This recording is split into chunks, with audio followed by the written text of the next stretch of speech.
Congo International. Salut à vous tous, chers amis téléspectateurs, chers internautes, vous tous qui nous suivez de partout. Je vous vois encore si nombreux devant vos petits écrans en train de suivre cette tranche que nous vous proposons aujourd'hui sur notre émission qui est Expression en plus na Masolo Yamboka. Na Masolo Yamboka aujourd'hui, chers amis internautes et amis téléspectateurs, Ahmed JB Carré, votre humble serviteur et les défenseurs de la vérité en direct et d'Urban en Afrique du Sud, veut vous relater les paroles, les réponses que monsieur le sénateur Jean-Pierre Bemba Gombo a pu adresser à la population par les micros des différents journalistes qui étaient en conférence de presse avec lui. Qu'est-ce que vous aurez aujourd'hui au menu, chers internautes? C'est ce que monsieur Jean-Pierre Bemba, ce qui pouvait être sa préoccupation après les 10 ans, quand il a été libéré, quelle a été d'abord sa préoccupation. Vous allez suivre son message clé aux acteurs politiques de l'opposition, sa réaction par rapport aux machines à voter, ce qu'il pense pour la réussite sur le plan sécuritaire en RDC. Est-il une machine à chasser Joseph Kabila, le chef de l'État? A-t-il réellement signé un deal avec le chef de l'État, M. Joseph Kabila? Quelle est sa réaction sur la candidature du cardinal Mosengo? Ne sera-t-il pas convaincu? Ne sera-t-il pas rancunier après avoir passé les 10 ans en prison et sachant qu'autour de son arrestation, il y avait certaines trahisons? Sa réaction sur les discours du 19 juillet qu'a adressé M. le chef de l'État, Joseph Kabila, à la nation congolaise. Quelle a été sa réaction sur le corps du feu Étienne Tshisekedi qui se trouve en exil? Combien de pages présentent son projet de société? Comment va-t-il rentrer, monsieur le sénateur Jean-Pierre Bemba, au pays de ses ancêtres?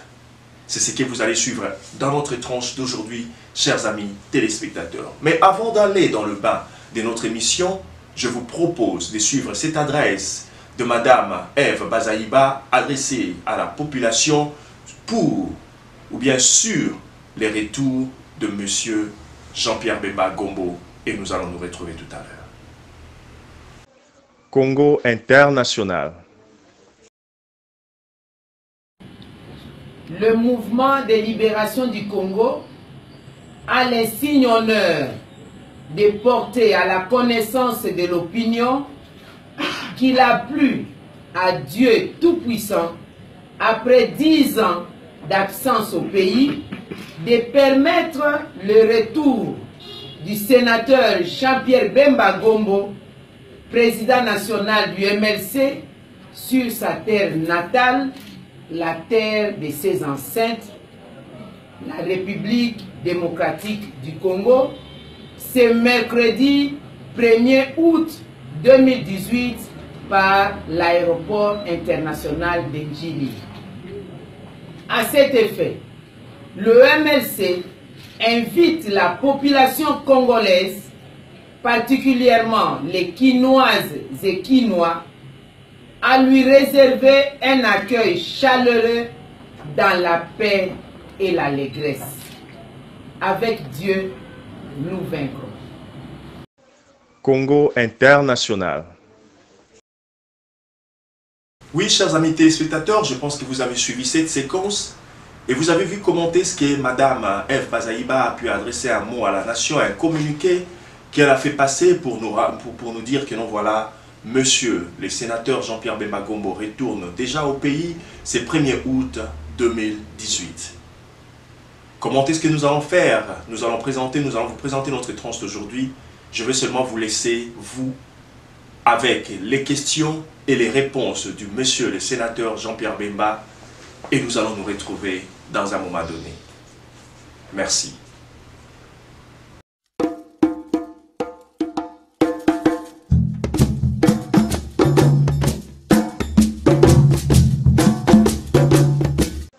Congo international.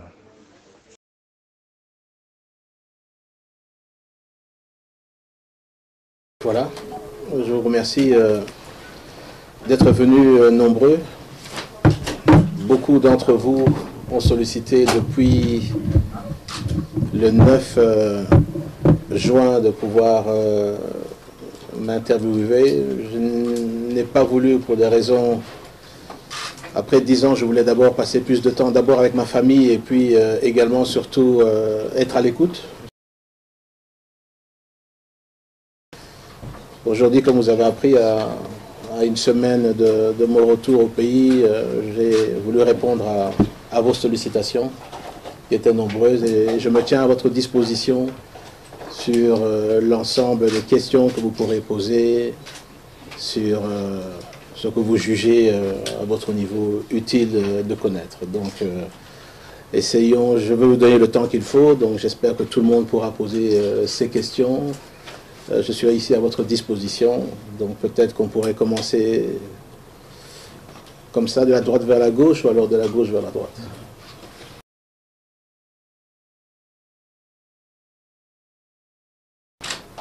Pourquoi d'abord je voudrais être candidat? Parce que je considère que ce pays a un défi, c'est-à-dire sortir un peu de cette contradiction. Vous avez un pays nous avons un pays qui est très très riche et avec une population qui est extrêmement pauvre, et je pense que la population mérite un autre type de gouvernance dans ce pays. Je crois que chacun a besoin dans ce pays, la population, d'avoir d'abord la sécurité. Ce qui se passe dans notre pays en termes d'insécurité, plus de 80 groupes armés qui sillonnent l'est du pays, les massacres que nous avons vus, que nous avons connus au niveau du Kassai, au niveau de l'Ituri aujourd'hui, que les enfants n'aillent pas à l'école, que les populations ne bénéficient pas de soins de santé adéquats, que l'économie est en berne et stagne, qu'il n'y a pas de perspective d'investissement, donc je dirais d'emploi et de revenus pour les populations, me fait dire qu'il y a quelque chose à faire dans ce pays. Et c'est mon pays, j'aime ce peuple. Les 10 ans que j'ai passés au niveau de la CPI m'ont fait réfléchir et m'ont permis de garder le contact quotidien avec, à travers mon parti politique et les acteurs politiques que je rencontrais à La Haye sur les difficultés que traverse mon pays depuis toutes ces années. Oui, je souhaite l'unité de l'opposition sur les candidatures, la candidature au niveau de l'élection présidentielle, parce que la loi électorale qui a ramené de 2 tours à 1 tour le scrutin fait que si nous voulons le changement dans ce pays, si nous voulons un nouveau régime dans ce pays, nous devons passer par une unité, un seul candidat au niveau de l'opposition. Et je milite pour qu'il y ait un seul candidat au niveau de l'opposition. Et bien sûr, si ce n'était pas moi, je soutiendrais le candidat qui sera désigné par l'opposition, ça c'est clair. Parce qu'il reste 15 jours, effectivement, pour déposer les candidatures, mais les élections doivent se dérouler le 23 décembre. Donc il nous reste, c'est vrai, plus beaucoup de temps pour nous mettre d'accord. J'espère bien, en rentrant au pays d'ici le 1er août, rencontrer les différents responsables de l'opposition et pouvoir dialoguer avec eux et leur expliquer que nous n'avons pas le droit, pour ce pays et pour ce peuple, de nous diviser. J'espère que ça puisse se faire avant, mais je ne peux pas imaginer... Des candidats se sont déjà présentés, se sont déjà énoncés, plusieurs candidats, donc on ne peut pas leur retirer ce droit de pouvoir se présenter. Mais je crois qu'effectivement, à un moment donné, il faut absolument qu'il puisse y avoir une discussion entre nous. Va-t-on tous aller devant la population, nous l'opposition, qui voulons un changement dans ce pays, un changement profond au niveau de la gestion de ce pays? Va-t-on aller en ordre dispersé au risque de perdre? C'est ça les enjeux, je veux dire, de demain. Et donc vraiment, je milite pour une candidature unique de l'opposition. Absolument pas. Je veux dire, le problème aujourd'hui qui se pose avec les machines qu'on dit électroniques, ça c'est pour moi une source de conflit si on maintient ce système au lendemain des votes. Or, ce qu'il faut chercher surtout, c'est que les élections à venir soient des élections qui soient apaisées. Je crois qu'il est dans l'intérêt de personne, y compris la majorité, d'organiser des élections qui seraient contestées au lendemain des votes. Donc moi je milite pour un dialogue avec la CENI qui organise des élections, pour le faire comprendre qu'il lui appartient à la CENI d'organiser des élections qui sont acceptées par tout le monde et acceptables par tout le monde. Avec des observateurs? Avec des observateurs nationaux, internationaux, mais également on a un grand problème, c'est le fichier. Le fichier des électeurs, où vous avez plus ou moins 10 millions d'électeurs qui sont inscrits et qui n'ont pas d'empreinte digitale. Ça, ce n'est pas normal. Ça, ce ne sont pas les conditions qui doivent être réunies pour des élections apaisées, crédibles, je dirais démocratiques. J'espère que de toute manière, il n'y aura pas de violence. Et j'appelle en tout cas l'ensemble des personnes, des partisans au niveau du pays à faire en sorte qu'il n'y ait pas de violence. Je ne peux jamais prétendre à 100% que la sécurité sera assurée, mais en tout cas, j'ai prévenu les autorités de mon arrivée. Elles sont informées, les Nations Unies également sont informées de mon arrivée, et donc j'espère que les choses vont aller dans l'apaisement, parce que mon esprit est plutôt de regarder vers l'avenir de ce pays, mon esprit est plutôt d'aller retourner et revoir les miens, revoir également la population, retrouver la population dans un souci de paix et de sérénité.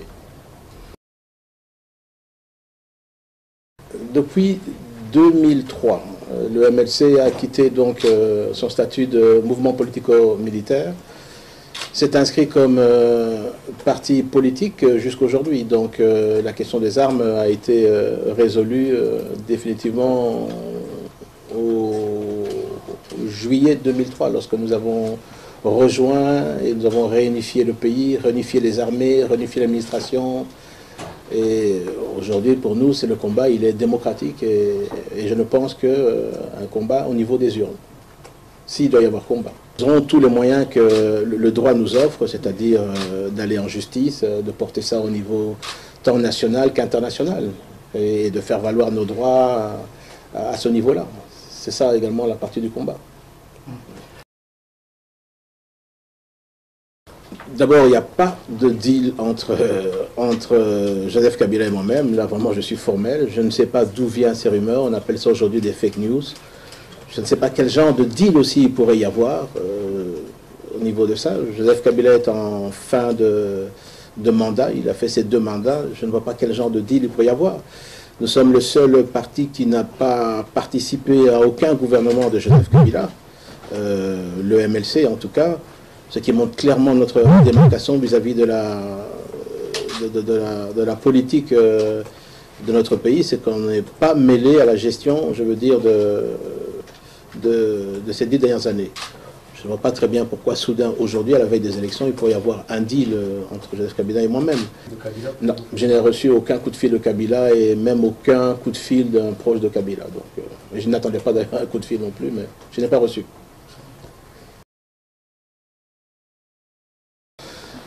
Donc, comme vous savez, oui, la loi est là, mais la loi également parle de cas de force majeure. Et ce n'est pas de mon fait si je n'ai pas pu être au Congo ces 10 dernières années. Donc, il faut comprendre que c'est un cas de force majeure et qu'en droit, ce sont des éléments qui portent au niveau de mes droits également de pouvoir me présenter au niveau de l'élection. En tout cas, à mes vues, oui. Et selon mes conseillers et mes juristes, oui. Ça ne pose aucun problème.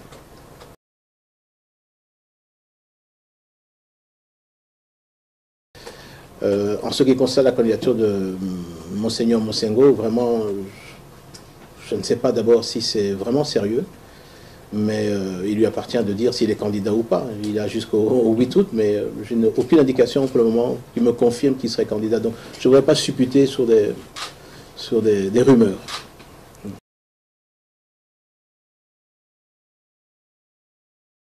Écoutez, d'abord, vous me demandez de prendre position sur quelque chose qui n'est pas arrivé. Le président Kabila ne peut plus se représenter.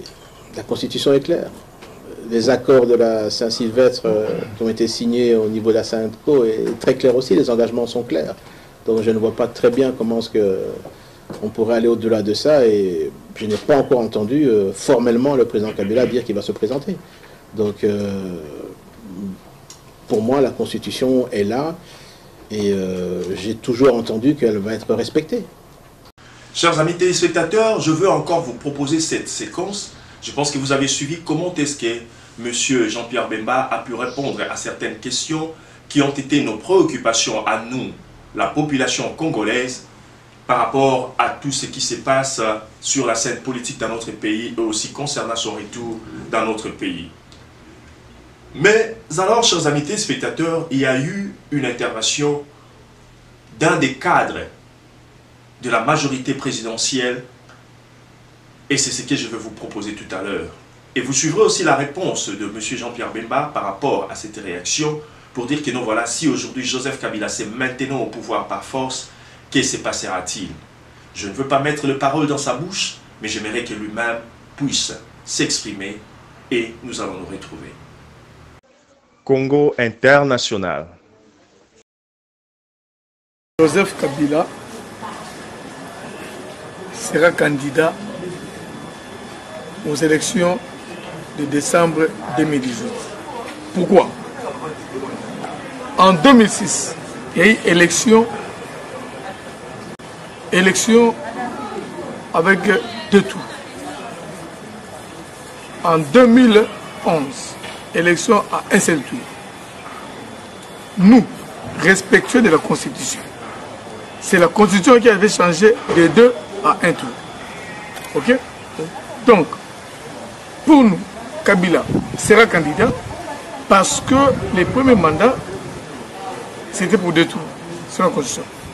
Mais les secondes élections de 2011, c'était pour 1 tour. Donc, que les Congolais attendent au mois de juillet. Le PPRD, notre parti, nous irons en bonne et due forme déposer la candidature du secrétaire du président de la République, Joseph Kabila.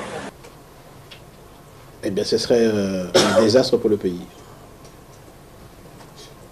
Parce que n'oublions pas que le président de la République est le garant de la Constitution, le garant du fonctionnement des institutions. Le problème que vous me posez, c'est que ça n'a pas encore eu lieu. Donc, je ne veux pas vous donner une réponse sur un scénario qui ne s'est pas encore présenté.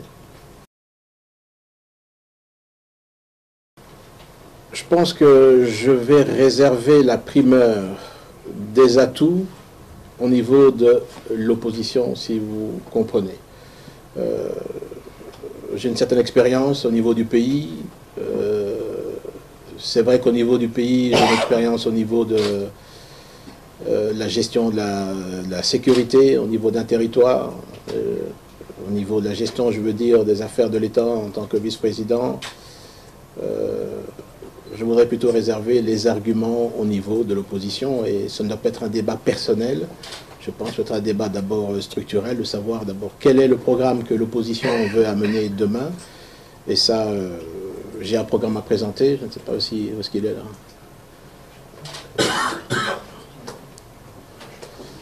J'ai un programme que je vais présenter donc au niveau de l'opposition, et ensuite, après qu'un programme d'abord ait été établi, on s'est mis d'accord sur une vision commune. La deuxième étape sera de pouvoir désigner quel est l'homme et les hommes qui pourront animer ces institutions. Je ne vais pas encore vous le donner parce qu'il y a encore des coquilles, mais voilà un peu le programme. Il y a plus ou moins 200 pages de ce que j'ai écrit lorsque j'étais à La Haye et ce que je vais présenter le moment venu au niveau de l'opposition. Donc c'est un programme que j'ai écrit lorsque j'étais à La Haye. Il parle de l'ensemble de ma vision, tant économique, sociale, éducatif, sanitaire, écologique, et je le dirai le moment venu, je le rendrai public le moment venu également, mais il est ici. Donc je ne pars pas les mains vides en point de vue vision.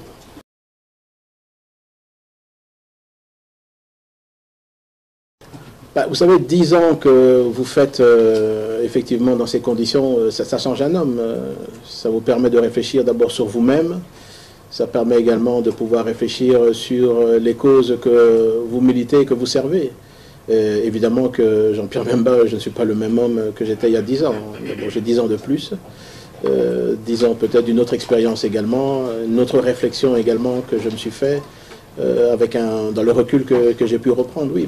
Mais je dis, j'ai gardé quotidiennement le contact avec, à travers les acteurs politiques, mon parti, et j'ai suivi ce qui se passait dans mon pays, et malheureusement, parfois la désolation qu'on peut trouver dans tout ce qui s'est produit ces 10 dernières années.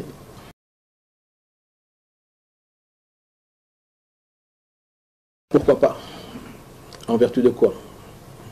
Puisque j'ai été blanchi. La vérité a fini par triompher. La justice a dit le droit.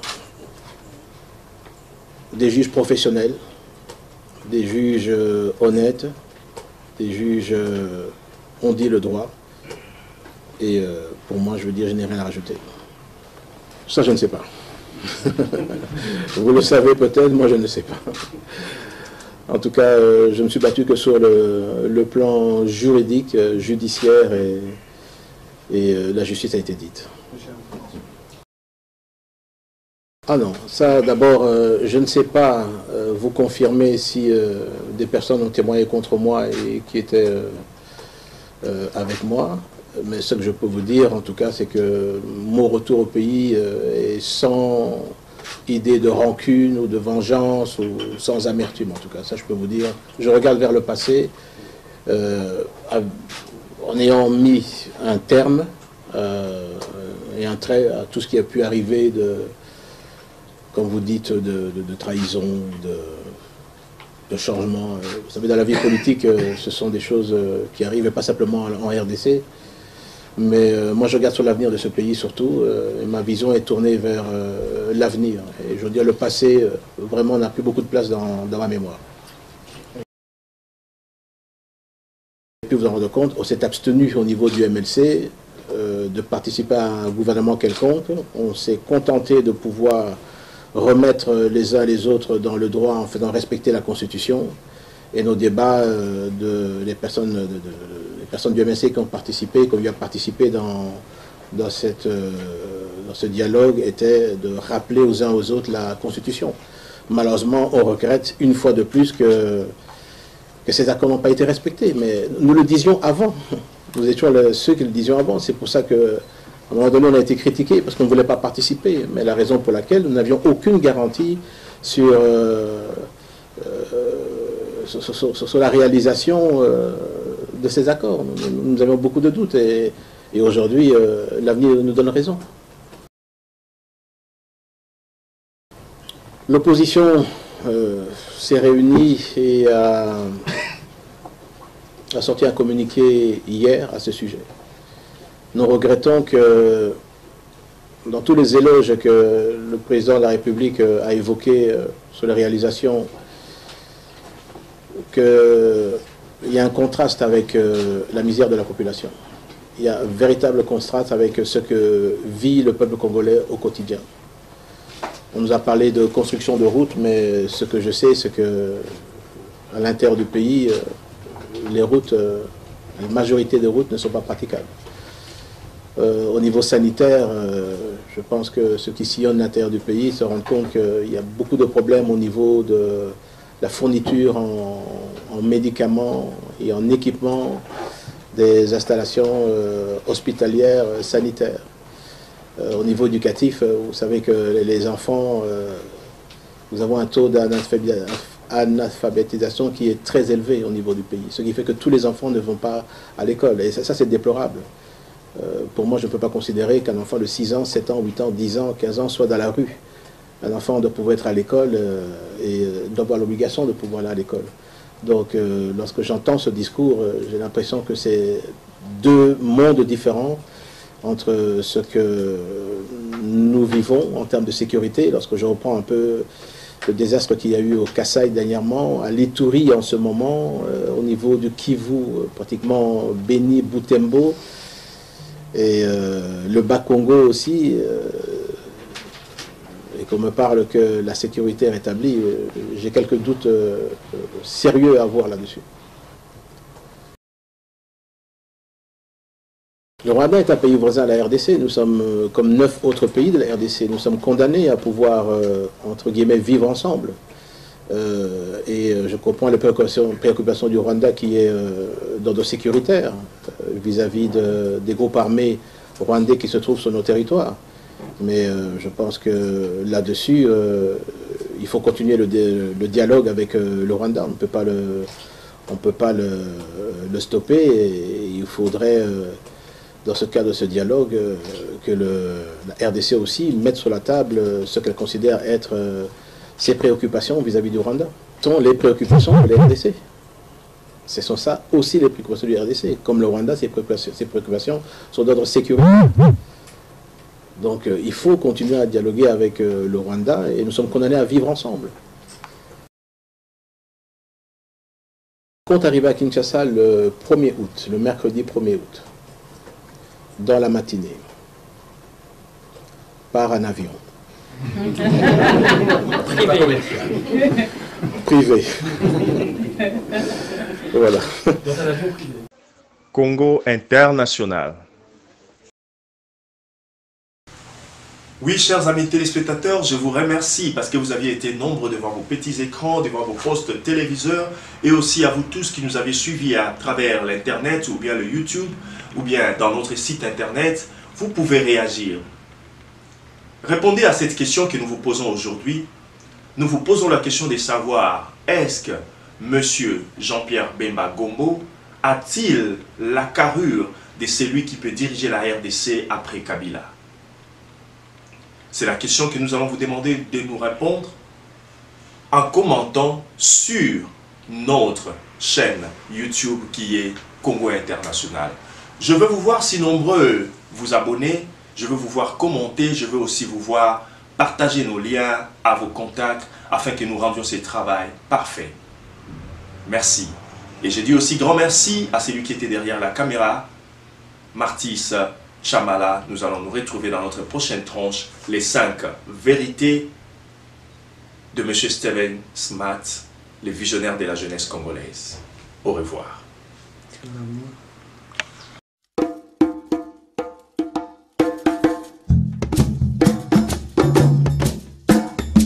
Congo International.